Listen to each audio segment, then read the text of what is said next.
بسم الله الرحمن الرحيم. الحمد لله الذي خلق السماوات والأرض وجعل الظلمات والنور، ثم الذين كفروا بربهم يعدلون.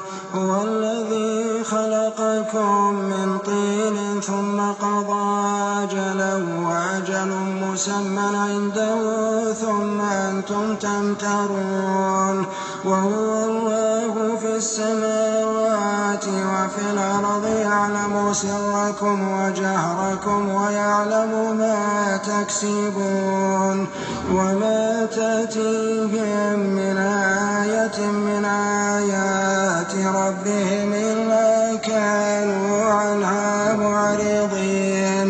فقد كذبوا بالحق لما جاءهم فسوف يأتيهم أنباء ما كانوا به يستهزئون. ألم يروا كما أهلكنا من قبلهم من قرن مكناهم في الأرض ما لم نمكن لكم، وأرسلنا السماء عليهم مدرارا وجعلنا الأنهار تجري من تحتهم فأهلكناهم بذنوبهم وأنشأنا من بعدهم قرنا آخرين.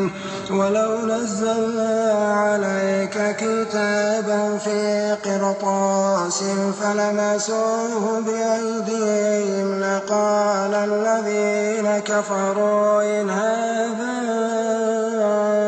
إلا سحر مبين. وقالوا لولا أنزل عليه ملك ولو أنزلنا ملكا لقضي الأمر ثم لا ينظرون. ولو جعلناه ملكا لجعلناه رجلا وللبسنا عليهم ما يلبسون. ولقد استهزئ برسل من قبلك فحاق بالذين سخروا منهم ما كانوا به يستهزئون. قل سيروا في الأرض ثم انظروا كيف كان عاقبة المكذبين. قل لمن ما في السماوات والأرض قل لله.